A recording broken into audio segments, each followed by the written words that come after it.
Ladies and gentlemen, just last week, the E-Jets family by Flight Sim Studios in partnership with Aerosoft was announced for Microsoft Flight Sim as a new payware add-on, or add-ons I should say, coming over to Microsoft Flight Sim. Just last week, we took a look at the external model. I did a deep dive video on it, trying to extract as much information as possible to share with you guys. Well, just yesterday, the fantastic team AviationLads released the second E-Jets video, taking a look at the interior of the Embraer 175 by Flight Sim Studio and Aerosoft. So, without further delay, allow us to hop right into this Microsoft Flight Sim video, as we discuss the E-Jets family and some more Microsoft Flight Sim news. Let's do it. Okay, so we'll kick it off with the E-Jets. Of course, Aerosoft and Flight Sim Studios, as we've announced on the channel before, are working on the E-Jet family,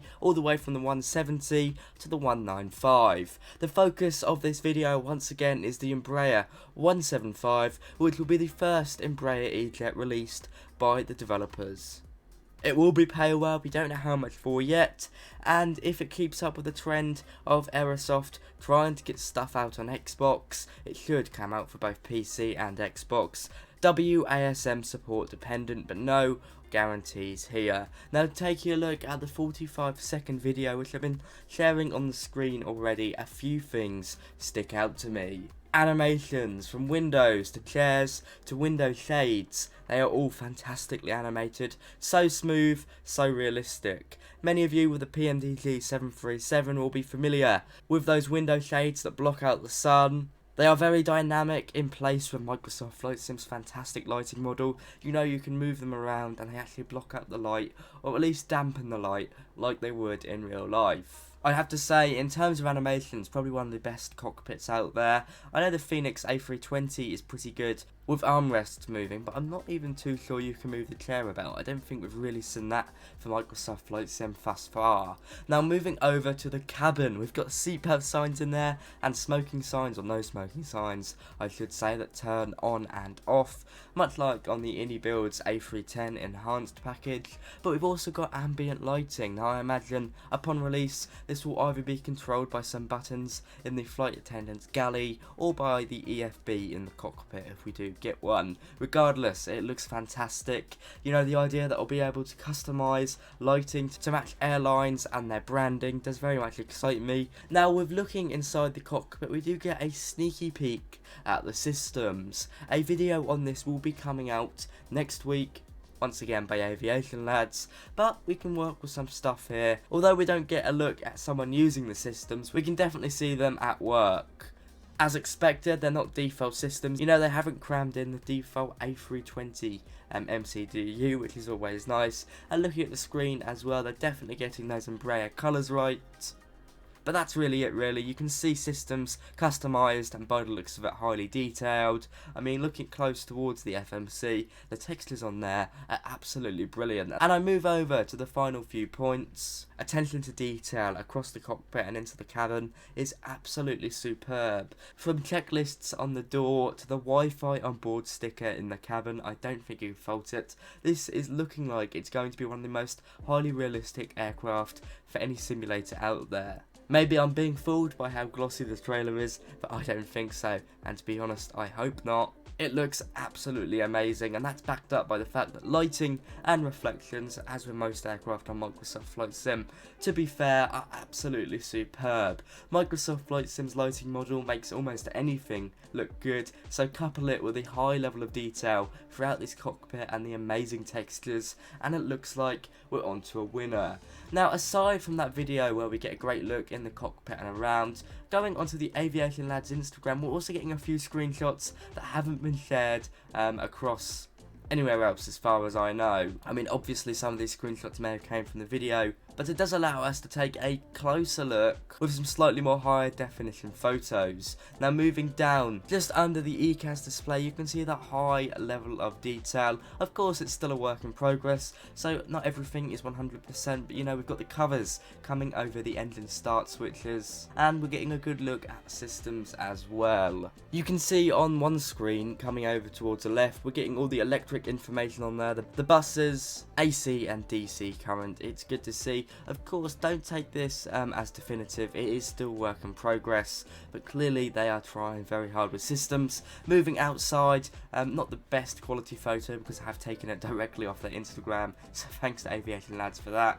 But we're getting a good look at the aircraft in the Alaska Sky West livery, looking marvellous. Do check out their Instagram post, I've linked it in the description, and while you're at it, follow me on Instagram for some fun aviation and flight simulation content. We're getting very close to 1,500 followers on there, so that would be much appreciated if you could go and check that out. Still no word on price, as I said at the start of this video, but I think the video and photos they've provided, Aviation Lads have provided, speak for themselves. It's something to get very excited for. Now moving over to another aircraft we're excited for coming over to Microsoft Flight Sim, hopefully if all goes to plan, next year, the Bluebird Simulations 757. For those of you who don't know, Bluebird Simulations, who are working in partnership with Just Flight, are working on a 757, 200 and 300 for the simulator on both PC and Xbox. Initially this will be a more traditional 757,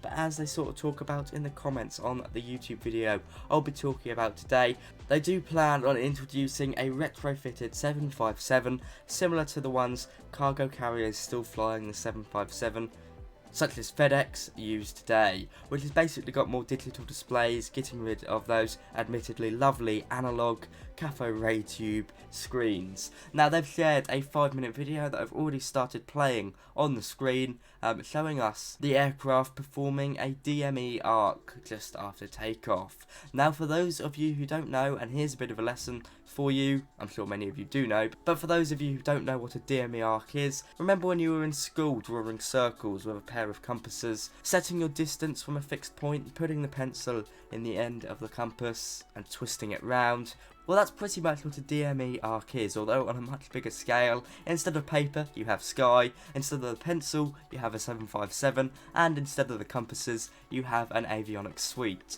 This allows the aircraft to use something like a DME, distance measuring equipment, which is normally integrated into a VOR, set a distance from it, and make it so it's always maintaining that distance from that distance measuring equipment, thus forming an arc, or hypothetically, if it wanted to go round and round, forming a circle. Now we can see the 757 by Bluebird Simulations performing this in this video.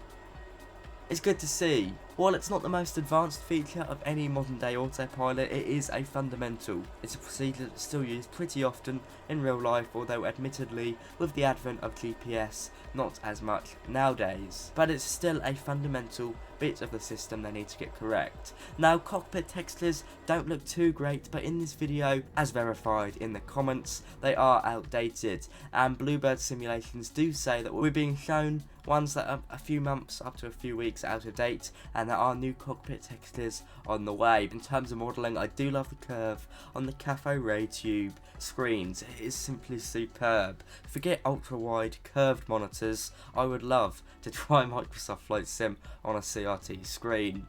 There is just something about them, sarcasm aside, they look great in the 757. Now my investigation into the comments continued, trying to pick some more information about the Bluebird Simulations 757, and a viewer of the channel under the name of Pilot2020, who's always watching my videos, so a big thank you to him, managed to get some more information regarding release of the Bluebird Simulation 757. Now we already knew it should be coming by next year, but we got a sort of quarter suggestion.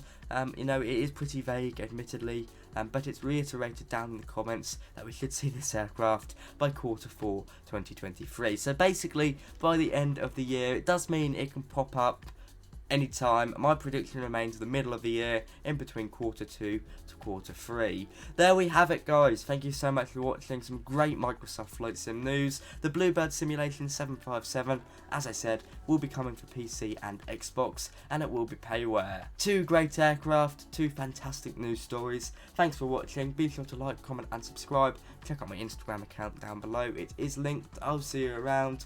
Bye bye.